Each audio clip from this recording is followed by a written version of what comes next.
Hey y'all, so it's been a minute since I've been back on here. One, because my camera ran out of memory and I didn't have nowhere to put my memory. But that I digress. I was really gonna get up and get done up for y'all. I've been cute the last couple of days because it's been like birthday celebration time. But as of right now, we laying on the couch, okay? We laying on the couch and we still gonna get this lesson out because I'm okay with being a little lazy. And you should be okay with it too, because I'm still smart. But anyway, so let me tell y'all. Today we're gonna learn about triggers and trauma. And y'all know I already got my what? My notebook. I said I gotta stop doing the little other stuff because But I got my notebook with me. All I got is the definitions. I really ain't write down nothing specific this go round. Mainly because I don't know, I just want to talk to y'all. I was gonna do alignment since that's my word for the year, but I'm gonna probably do that tomorrow. Or maybe I record it today and then post it tomorrow. I don't know. Y'all know I be trying to post, like every day. I don't think that's gonna work for me. I really think I need to sit down and do a lot of pre-recording and just knock out a whole lot and then just post it out. I think that's what the girls do. You know what I'm saying? I would much rather go live, not gonna lie to y'all, but I gotta get my numbers up. So when I get the numbers up, we'll be going live. So then stuff ain't got to be stuck on my phone. We ain't got to have all these issues. I digress. So let's jump into it. So my definitions from today come from Merriam-Webster. And the first one is triggers. So it says a trigger is a piece, such as a lever, connected with a catch, right? Or dentant. I don't know. DETNT. Somebody pronounce it for me. Y'all know. And it says as a means of releasing it. Then it says the next one was a similar movable piece by which a mechanism is attached. Um, the second definition, those were all on the first one. The second definition says something that acts like a mechanism, a trigger in initiating a process or reaction. And then number three, it says to cause an intense, usually negative emotion reaction in someone. So I told you all three because we're gonna need all three for you to really understand my concept of triggers, right? But now you got the definition. I like to just be very explicit up front, and then we'll go back through and we'll make some sense of some things. So the second one is trauma. So sorry, y'all. Still got a little cough. Doing so much better, right? Sound better, everything. All right. So trauma. It says an injury such as a wound to living tissue caused by an eccentric um, agent. The next one says this is the same one in one. So like they'll do 1A, 1B. So that was 1A. Sorry, y'all. And then 1B says a disordered psyche or behavior state resulting from severe mental or emotional stress or physical injury, an emotional upset. Then the second definition that they have is an agent, a force, or a mechanism that causes trauma. All right, so the reason why I put these two together, and I'm so sorry, yeah, but my eye, I don't know what's going on. But anyway, the reason why I put these two together was because they kind of coincide.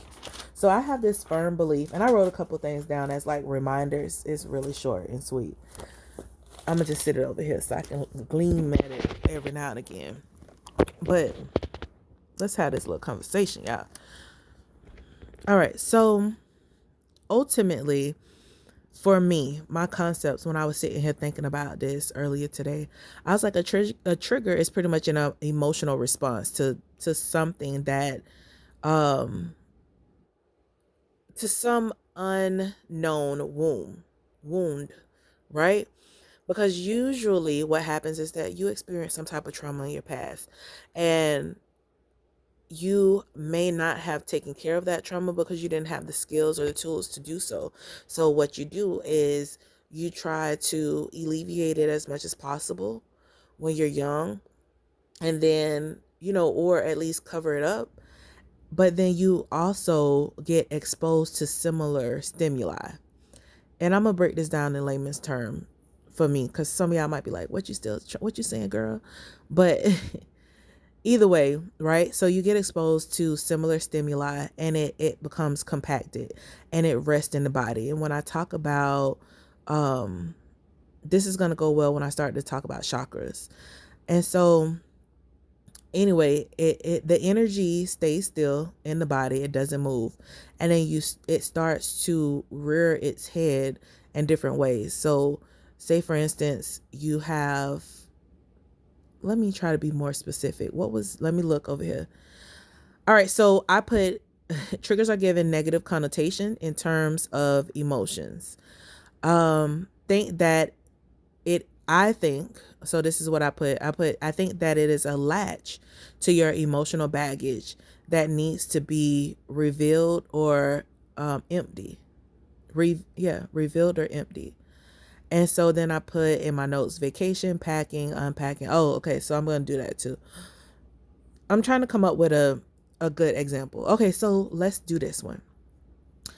When you were smaller, you may have wanted to tell your parents something, right? But they were in the middle of a phone conversation talking with they good Judy, right? They best friend. And you came up to them while they were on the phone, and they say, go sit down and be quiet until I get off the phone. But you feel like you have something so important to say. So you go back over and you're like, hey, I got something to tell you. And then they again tell you, go sit down until I get off the phone.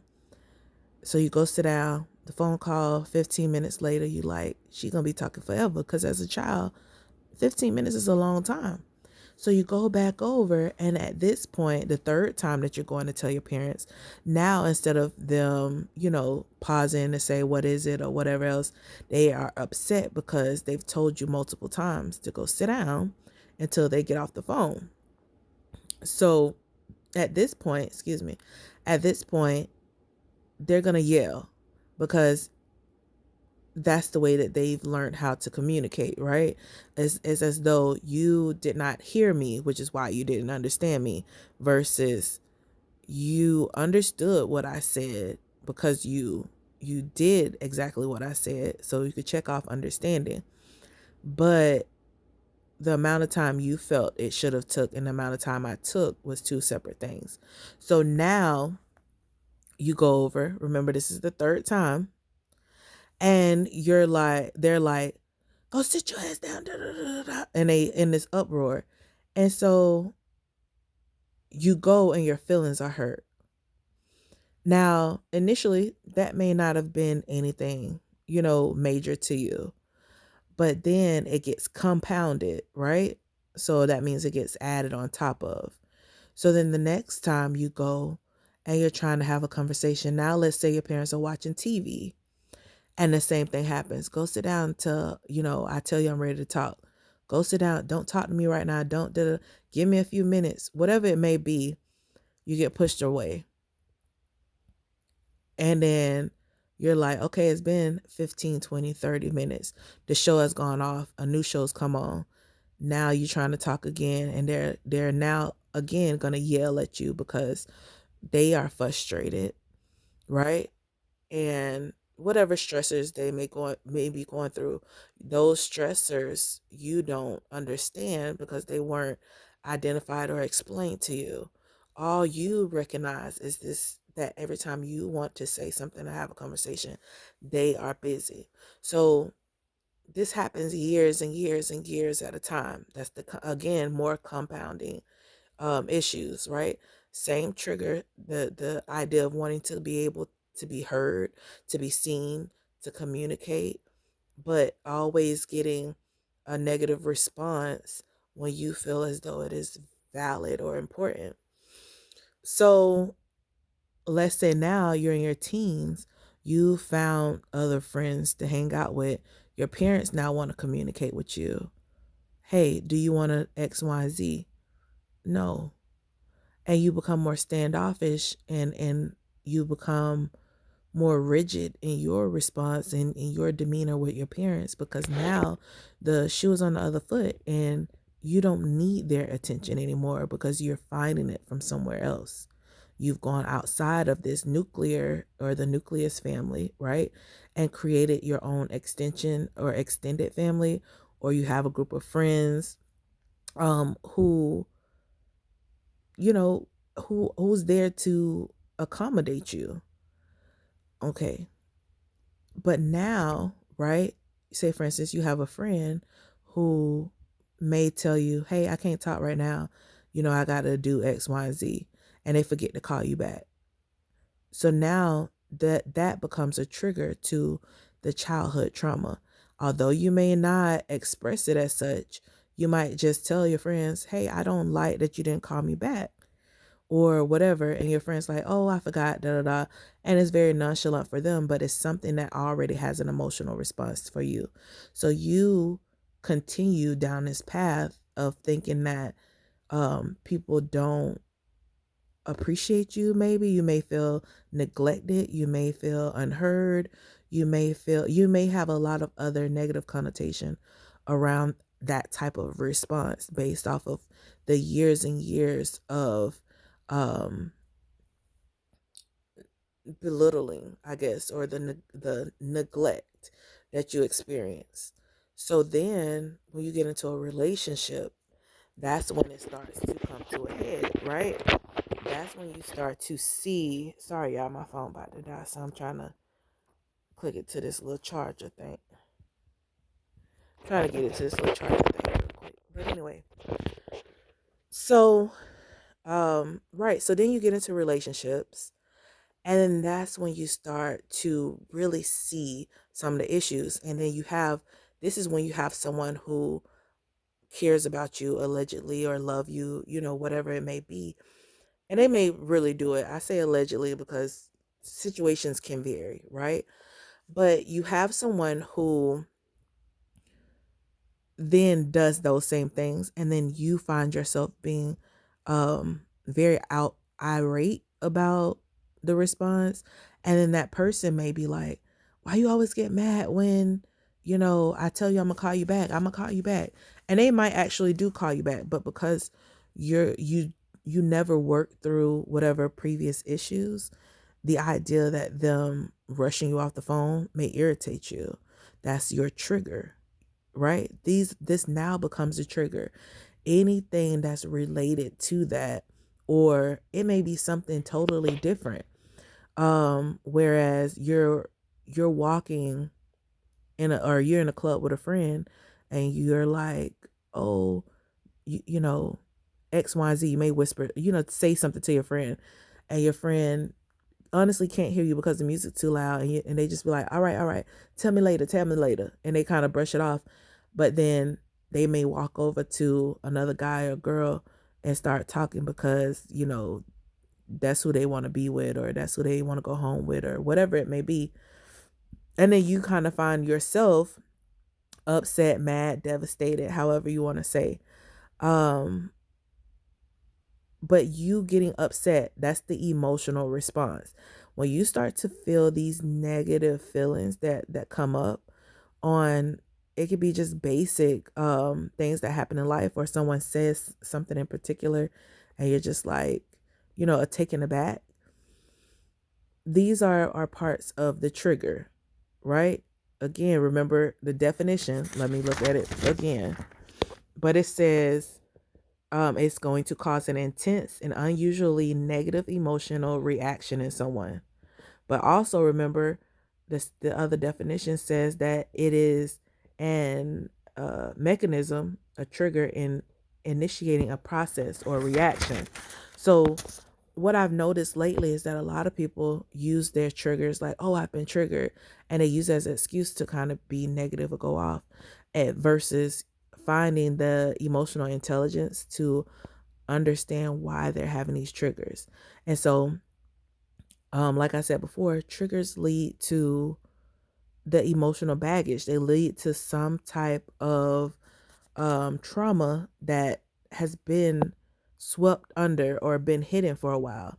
And so on my notes, I just put vacation, packing, unpacking. So I said that because everybody prepares for a vacation differently, right? You have some people who are so excited to go on vacation and they pack their bags and they throw everything in the bag, like everything they think they want, everything they know they need, they throw it all in the bag, and then they go on a trip. What they use, what they don't use, they don't care. They bring it back home, and some people immediately unpack their bags. Some people, they just leave the bag in the corner until they realize, oh, I need this. Didn't I take that on the cruise? Dang, now I got to go into this. And they may just open the bag and get the one thing that they need and clean it and then put the bag back where it was at. Or, in the beginning, some people hate packing. So it takes them a long time to process and they just want to make sure they only have specific things in their bags, right? So all of this, those two beginning pieces, right, of packing a bag, those are the situations in the relationships that you've gone through that kind of built a little bit of trauma for you. So whether you were in loving relationships and they were amazing and you were so excited and you did everything you could and had an amazing time, right? Or whether you went through a relationship and you were like, I didn't like this, I didn't like that, and you had a miserable time, or it was good a little bit, but it wasn't so good. That's just that packing of the bag. But when you get out of those relationships, right, and you get back to being with you, it's like coming home from a vacation. And now, what do you do? How do you respond? So some people, they don't unpack their bag. So they have all this baggage, all this junk that's just sitting there. And like anything that's sitting there that's unclean, right? That's trauma. Well, if it's a true wound and you're not cleaning your room properly every day, it turns into other issues, right? So if you got some clothes in your bag that was wet, that you went to the beach or you went to the pool and it's just sitting there, then it turns into fungus and mildew. And it sits in the bag and it starts to stink. And it may be in a plastic bag inside of the bag, but it's degrading, right? It's disgusting. And at some point, certain things you can't wash that out. You just got to throw it away when you do get to the point of opening the bag. And some people, they, like I said, when they come home, they open it, they pour everything out, they go through it, they siphon through it, they throw stuff away, they wash, they put stuff up. Some people in real life with their emotions, they do just that. While other people, right, they come home, they put their bag in the corner, and I get to it when I get to it. When I'm washing clothes next week, I finally unpack so I can make sure I wash these clothes. Or it just sits there in a bag waiting, right?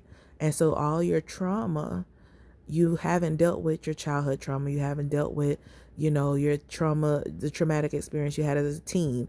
You didn't deal with the trauma that you had with the church. You didn't deal with the trauma that you had in school. You didn't deal with your friendship trauma. All of that stuff packs on top of each other, just like that bag of clothes that you went on the trip with.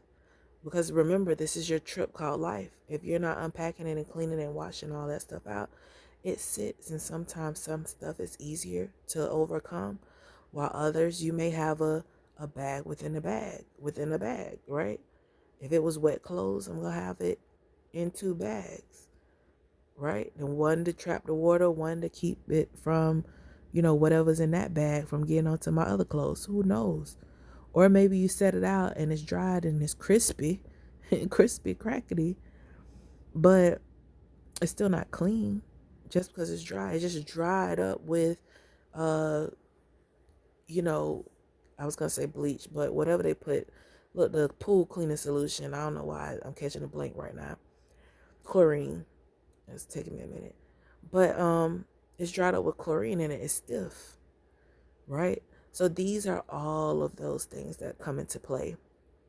And so when I just want people to understand that, one, if you have a trigger, and you realize that you're triggered by something, go through and do the work to uncover it.